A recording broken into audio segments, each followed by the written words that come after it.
So to recap, when I was a teenager, I decided that I wanted to be a filmmaker, even though I had never made a film before. And I live in a somewhat rural part of Western New York where there is no film industry and no one I know is a filmmaker. And a few days before my 17th birthday, I had the idea to make a feature-length documentary where I would film my family eating dinner every day for a year, ending on my 18th birthday to document my last year of childhood in one epic home movie. So I filmed the whole thing starting on February 10th, 2017 when I was a junior in high school and ending on February 10th, 2018 when I was a senior in high school, and I thought I got great material and believed in the original vision I had for the film, but I had 56 hours of footage and had no idea how to edit all of it and no one to help me, so it sat on a hard drive unedited while I went to college at the University of Pittsburgh and made some films, but I still had a lot of doubts that I could be a filmmaker and wasn't creatively inspired there. And then the pandemic happened and I became really depressed and I didn't want to be a filmmaker anymore, so I moved to Alaska and then I moved back home to live with my parents, which I always said I would never do, and I worked at a sushi restaurant for a year, which helped me figure out that I did still want to be a filmmaker like I always dreamed about. So last November I quit my restaurant job so I could be unemployed while I'm still living with my parents with the goal of making my own films full-time for a year. So the first thing I did when I quit my job was I finally started editing Family Dinner 5 years later, and I finished a rough cut in January which was 8 hours long, but then I had to edit that down even more to 2 hours and do all the sound mixing and final edits and submit it to film festivals and hope it gets seen somewhere out in the world.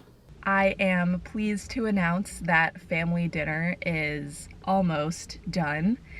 And because I was an idiot and 17 when I shot this film, I did not shoot an image for the poster, which is kind of a problem because neither me nor my parents look the same as we did 6 years ago, obviously. So it's a blessing in disguise because I think we have a good idea for the poster. But yeah, we had to come up with something that would like capture the essence of the film without us being in the picture for that reason. So me and my mom have been brainstorming for a couple weeks and we're gonna do something with a cake to symbolize my birthday, which is like the bookend of the film. So I'm here to place the order for the cake and I hope it turns out good. It's folksy, all right. Yeah, do it as a team. Eric, go slow, cheap. I got it. Okay. We can move the plates if you just want to have it be. I want shots in it. So let's start there. And Yeah. the poster is just this. Yeah, your chest, you're like this. Yeah. Yep. But like mostly bird's eye, Mm-hmm. you know? I'm checking the autofocus function. No, it's working. You're supposed to get the chest and the cake. He's just testing the focus. Is the lens clean? Yeah. Brave Genie! She says this is only my 3rd time in the kitchen. No! No freaking way. Okay, that's fine. That's real. That's what people do. Okay, ready? Singing? Yeah, I guess. Okay, ready? Happy birthday to you. Happy birthday to you. Happy birthday, dear Family Elanor. Happy birthday to you. Woo! Wahoo! Alright, let's eat this bitch. Let's eat this bitch. Should we take a selfie? Yeah. Do landscape. We want the cake. Jesus, George. That's What? weird. Hang on. Okay, look at that. Oh, wow. Can we eat this? You mean fucker? like this? Just sit normal and we'll just take a picture. My head looks huge as always. I know. Do it from like over there. Yeah. Yeah. Oh, you're so smart. Here, let's do a selfie of the group.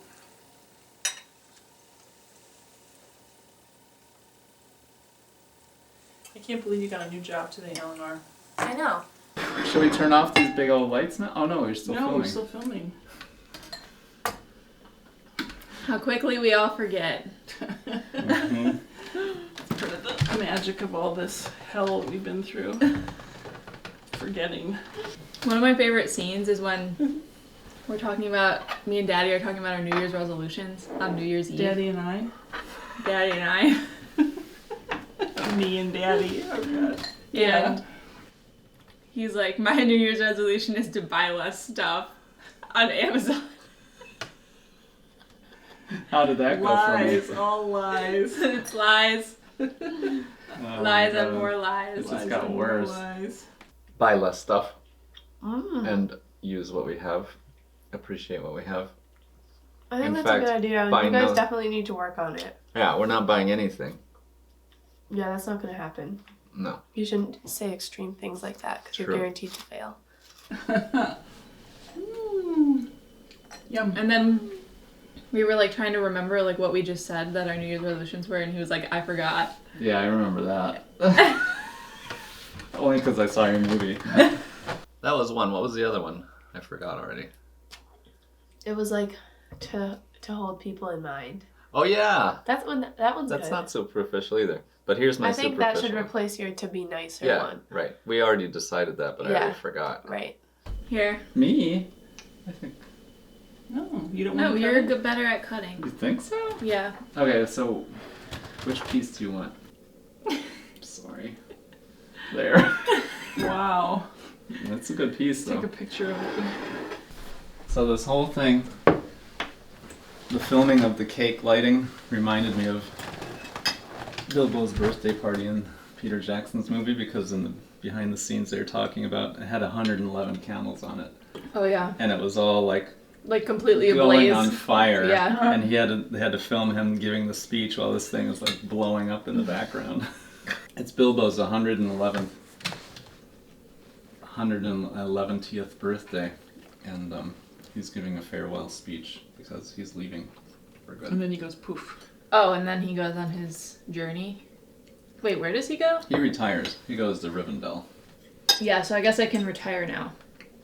He retired Did I now. finish this Mm-hmm. 6-year long project? Enjoy a long holiday. It's incredible that you stuck with it, Elanor. Here is to sticking with it. Cheers. Cheers to that. Here's to Elanor reaching her 18th birthday 6 years ago, Cheers. and keeps on growing. Here's to my parents who helped me with everything I do. I couldn't have finished it without you guys, even just now when we were shooting this picture. So what was everyone's favorite scene in the film? There are so many, but the one that I just thought of now that just made me laugh was when Grandma was reading her Cinquain. Cinquain. And then she had to swear in her Cinquain. She didn't like doing that.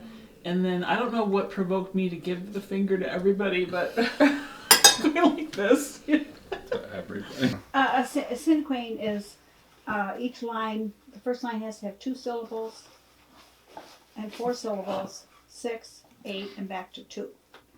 Interesting. Like a haiku, only different. Okay, everyone be quiet. Okay, Donald. I don't like to swear. Donald, Trump is an ass. I hate his. Speak up. I hate his guts to hell. Where the F has. I can't see the last words, George.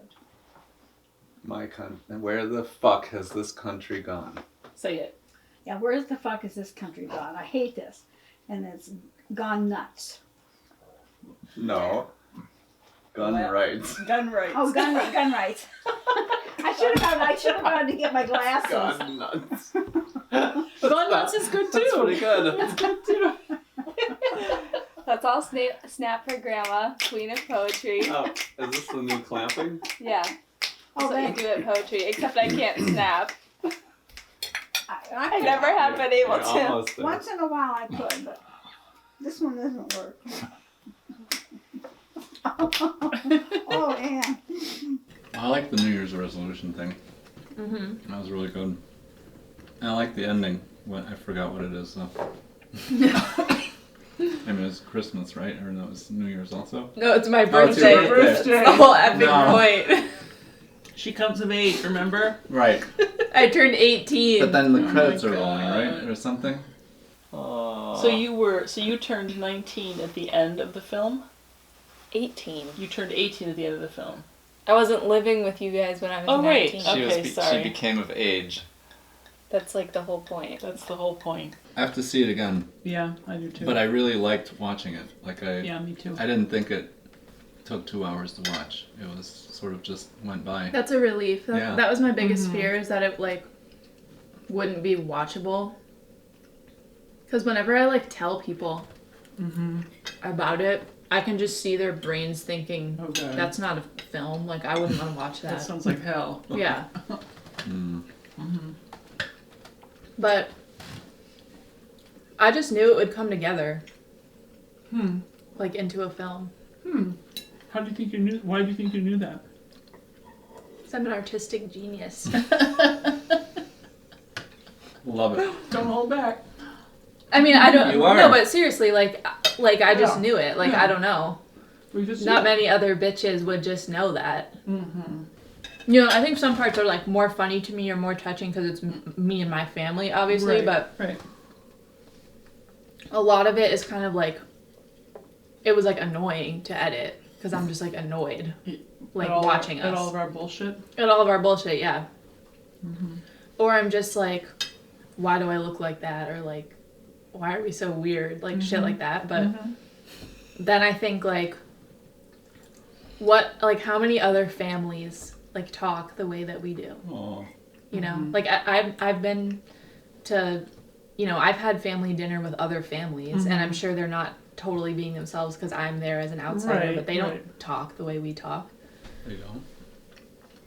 I mean, they don't talk about like emotional things, Right. or they're not as like goofy as we are. You know, they're more like, I don't know, traditional. Or there's always like yelling, or like the kids can't talk and only the parents talk, or only the father talks. Like, you know. I just want to acknowledge. So I that- wonder what it's like for like people, what it would be like for someone who cannot talk like this with their family To watch ever. the movie. to like watch this movie and like see us like being able to be ourselves around each other every day, you know. At the same time, I feel like everybody, or like a lot of people, think like, have that same thought, like, oh, I could just like have a podcast with my friends and we could like talk the way that we talk and people would think it's funny, but like if you heard that, like if an outsider heard that, it would be boring. So like the structure of the film and like the way I edited it is like what makes it interesting. Yeah. Yeah. Absolutely. I can only imagine. So that's that you what's like edited out. interesting. I mean, even like the 8-hour cut is like unwatchable. Oh, I gotta see I don't that know. still. That'll be for the diehard fans.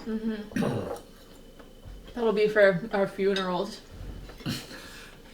Yeah, there you go. Just pull it out for that. This is the website that people submit films to film festivals with. It's called Film Freeway, and it's like a database of festivals all around the US and the world. And I think maybe people don't know you have to pay to submit to film festivals. So I chose, I think, 10 festivals that I submitted this film to, and I paid with my own money to submit them. I spent like $400 in total, which is quite painful. And I had to get all of these materials together to submit the film. So I had to upload it onto this database, and then I had to write a log line and a summary of the film and fill out all this information about it and submit the poster. Doris! I was waiting for her to jump up. Hi, girl. Just like old times. Doris, you made it to the end of the film. She's being calm. Doris, have a seat. She's like, I don't have a seat because There's there's no no seat. chair for We me. moved the seats away. Sorry, Doris. Doris, you were born to be a star. Look at her. Look at her arm dangling in her toes. Well, I think my favorite scene is the one where we're talking about the dinner with you guys, Grandma and Grandpa, and Omi and Poppy, before you were dating. Oh. No, I like the one where where I say I'm so sorry. I'm so sorry I introduced you. Yeah, but you were also like making no sense Mm-hmm. in it. I think I was. Nobody understood why I had George's parents over for dinner when we weren't dating. With my parents. Yeah, we still don't understand why. It just seemed friendly. Yeah, why not? We're all in town. When the dinner wasn't like the day before we got married. Are you talking about that dinner? No, I'm talking about the dinner that we met George's mom and dad. Yeah, before we got married. Pepper's place. Oh. Yeah. The one that you always talk about. The one about the dried chicken? Yeah. Uh-huh. Even Elanor remembers. I didn't think you guys were there for that. I thought that was just George and his parents. You were We there were for there. that too? Oh boy. That's the first time I met them. And We the weren't, last. we weren't dating then. Oh. Okay. Well, it's kind of weird then that you had us over for all together if you weren't dating. And your dad brought wine. Why is that weird? Why is that weird? I don't know. Yesterday I went to a party at Lena's house and it was with friends from her husband's work and her friends from her work. Yeah, And but not her parents. No parents were there. her parents don't live in town. Neither does George's parents or your parents.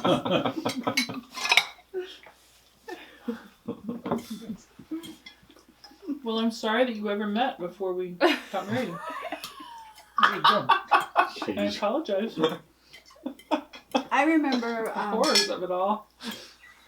It was pretty horrible, actually.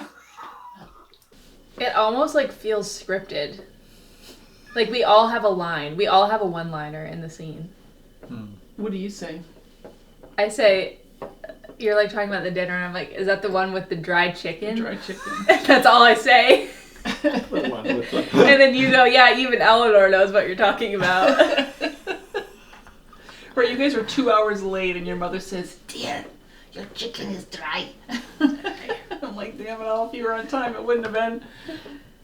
I like how there's early references to film and film school, and you and George talk about it, I think, in one scene. And like, why don't you think you would want to go to film school, and you had a reason why, and... Yeah, I wasn't. Mm-hmm. Yeah, I think those are like the most interesting scenes to me. Mm-hmm. Because it's like interesting that I'm like making a movie, like a feature film, and I'm like, yeah, I don't think I could like go to film school. Mm-hmm. Like, I don't know if I like have what it takes or like whatever, like trying to kind of avoid that, Mm-hmm. like in the movie that I'm making. Right. Film is my passion. If it's your Douglas. passion, why didn't you go into film school? Because It is sad. It's like sad how It's true. It is. It's right there. the in front sign of is you. like literally right in front of your face filming you, Right, me, and it's like, I don't know. right. Like, I wonder if I was a man, or like if I, you know, had like role models or connections Mm-hmm. to the industry, or just more examples of like working artists, I guess, in my life. Like how different it would have been. I mean, I do kind of feel like I'm like 6 years behind in a way. I think you're 6 years ahead. Well, right. The other thing is, it could be that all of that stuff before is what helps you be where you are now. Yeah. You know. I mean, that is So, true. because I mean, what's a not to demean teenagers, but like, what if you had gone to an arts high school or something, and who knows what you would have been able to express then as opposed to now? I You'd don't be know. doing drugs. George, What? She would not be doing the drugs. She wouldn't? I will say I was kind of shocked at like how much like talk there is about like don't do drugs As we're all pouring wine. in the film. In the Like, film? don't ever smoke marijuana. That is not something I agree with. It is bad for you and rots your brain. I didn't say it quite that way. I said, I know I have no control, blah, blah, blah, but I just want to go on the record as saying I don't want you to smoke the weed. And it's like, what am I supposed to say to that? No? Well, should I not say it out loud? Well, you said it like quite a bit. All the experts say that you should express it clearly, so I did. All the experts. Elanor, I'm going to say on camera that when you're in college,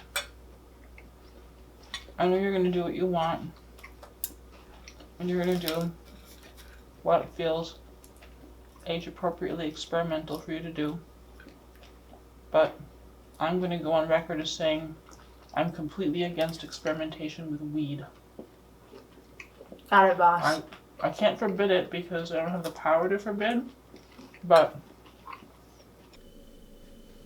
what an accomplishment. Well, on to the next project, I guess. End of an era. What are we going to do with this Eat it over sad time. fetty cake? I've honestly been kind of depressed since I finished the film.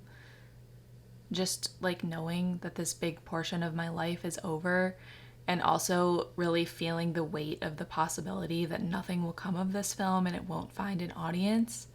You know, I do get a lot of internal satisfaction from just finishing a project of this size, and having made my first feature film is a really big accomplishment for me as an artist, no matter what that film is. And I do feel really proud of this film. I think it's successful and compelling, and I think I executed my original vision really well. But it's still unconventional, and I'm worried that other people won't want to watch it. And even though I am proud of myself, I didn't make this film for myself. I made it because I wanted other people to watch it and engage with it. And just knowing how selective these film festivals are is really weighing on my spirit. Like, my dream is for it to get into Sundance. Sundance accepts like 2% of the films that are submitted to it, maybe even less.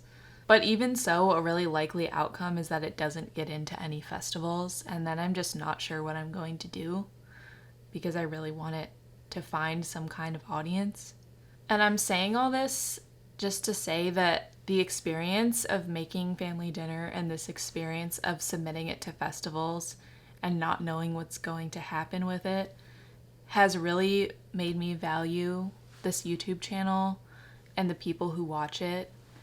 And I just want to say thank you to everyone who's watched my videos. I can't even tell you how much it means to me. I remember when I made my childhood bedroom makeover video. That video was so hard to make. It was a really big challenge for me at that time because I was weaving in all of these kind of like scripted scenes to create this overall like theme and narrative into my vlog style footage of me making over my bedroom that I had shot over the course of a whole year. And it was just really mentally challenging to put all of that into a film. And that was my most personal video at the time, and it was kind of hard for me to share that on the internet. But I remember as soon as I posted it, I was so excited, like I couldn't even sit still, and I ran down to my kitchen. It was like 2 a.m, and I just had this really intense feeling wash over me and this thought pop into my head that I want to do this for the rest of my life. I want to make videos for this channel and share them with people. It is so gratifying, and I think it's because I can get that immediate feedback from an audience. So I just want to say how thankful I am to everyone who's watched my videos, but especially the people who have commented really, really nice, like personal comments on my videos, and the people who have messaged me privately talking about my videos. I just don't even like have words to express how much it means to me and how validating it is to know that I'm doing the right thing and that my videos are meaningful to other people. I don't think I could do this career of being a filmmaker if I didn't have that kind of relationship with an audience. And I just wanted to say that I have a ton of ideas for this channel, and the videos that I have planned are better than anything that I've made in the past year and are even more personal and more like pushing the boundaries of what a YouTube video can be. And that's really my goal for this channel, is to push the boundaries of what a YouTube video can be. Like when I look back on my life, I started watching YouTube videos religiously when I was like 9 or 10 years old. And I think that YouTube as a platform is foundational to how I learned how to make films and what my personal tastes are. And I think YouTube has limitless potential for the kind of art that can be on it. And I hope to really use this as a way to continue to challenge myself for the rest of my life. So I just feel really thankful to have this creative outlet that feels really safe and supportive. And I can confidently say that I've learned more in the past 10 months making videos for this channel than I ever learned in college.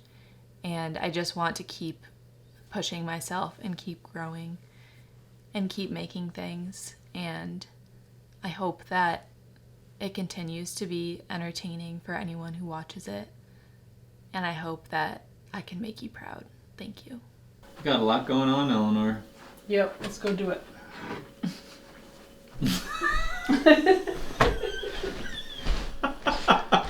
Let's go do She it. said, "Get your ass up, you lazy bitch." Get your ass up and Go work. do it.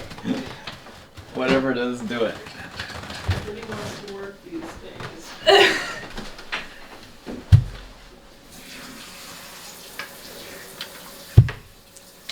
The end of an era.